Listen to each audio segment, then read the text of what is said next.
tulikuwa tunatumia kuni saa zingine kupika, na ukiingia kwa jiko unakuta moshi, inakusubua kila saa, ni homa, kifua inafungana, ni kila saa tunaenda hospitali. The use of firewood and charcoal emit black carbon particles that harm our respiratory systems, carbon monoxide, which also harms the atmosphere. So when you use clean cooking, you reduce the emission of these gases, which means that our bodies are protected from the ailments that affect us, including the deaths that occur, which are attributed to the use of polluting fuels.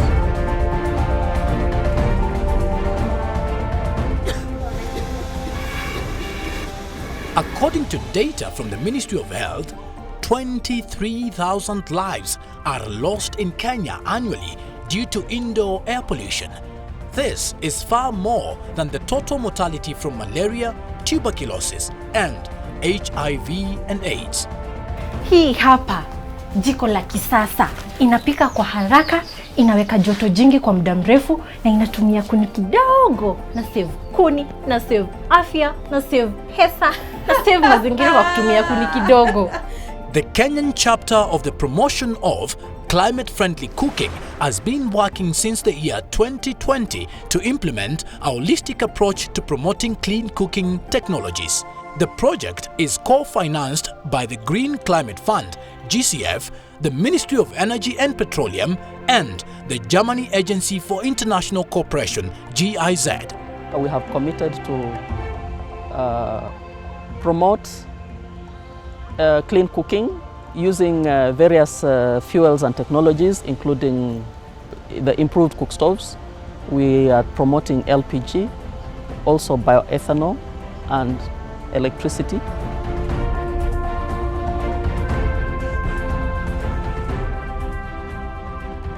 Area ya Tharaka Nithi, kila wiki tumezambaza jiko za kwanza kama 40,000.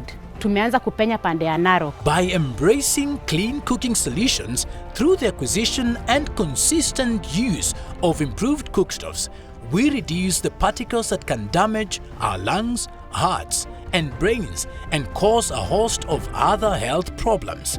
We can reduce this significantly by doing the obvious.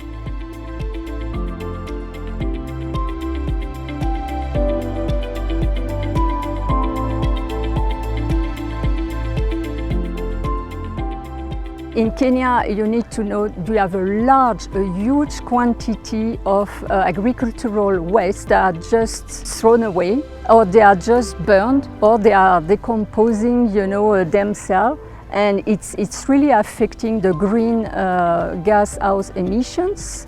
So by producing and manufacturing briquettes, you are recycling, reusing, this agricultural residues.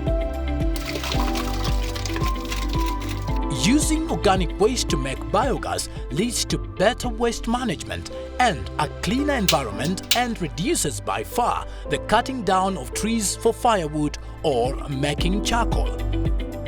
The use of liquefied petroleum gas (LPG) is another popular, clean and modern cooking solution. Kenya is a signatory to the NDC and Paris Agreement, and therefore we have that obligation to fulfill our commitment of reducing the emission of greenhouse gases by 32%. We are also a signatory to the Sustainable Development Goals, and energy directly relates to SDG 7. Therefore, we are obliged to fulfill our commitments under the Sustainable Energy for All Action Agenda, where we have committed to enable universal access to our country by 2028. In Kenya, electricity grids are expanding quickly and becoming more reliable in many areas. We educate our customers on how to use energy-efficient appliances, and we encourage them to use them in their homes because they are clean. It's clean cooking, and it is very healthy for them and time-saving. We are trying to play our role by encouraging people to move to the clean fuels, not just cooking with electricity, but cooking efficiently. We are also developing the electric cooking strategy, which focuses on having more people use electricity for cooking.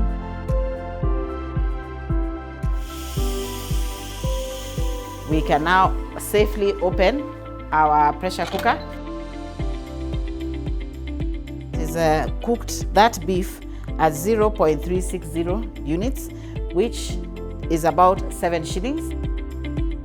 At the same time, mini grids and solar home systems are extending electricity access into off-grid areas. With most Kenyans living in areas with assurance of solar energy throughout the year, the introduction of solar cookstoves is in itself exciting. We have a full kit package for a solar cooking solution. That is, it comes in a form of 4 components. That is the Ecompishi solar cooker, the solar charge controller, the solar battery, and the solar panel. The photovoltaic panels have the ability to not only just absorb sun rays, but they actually have the ability to absorb any form of light and actually transform it into DC energy, which will be able to power our solar cooker. We are encouraging people to take up clean cooking options that fit into their pockets. The savings that you make on the fuel, they pay up for the cost of the equipment with time. We all need to embrace the call for clean cooking and reach out to Kenyans so that they are aware of the benefits and they practice the talk.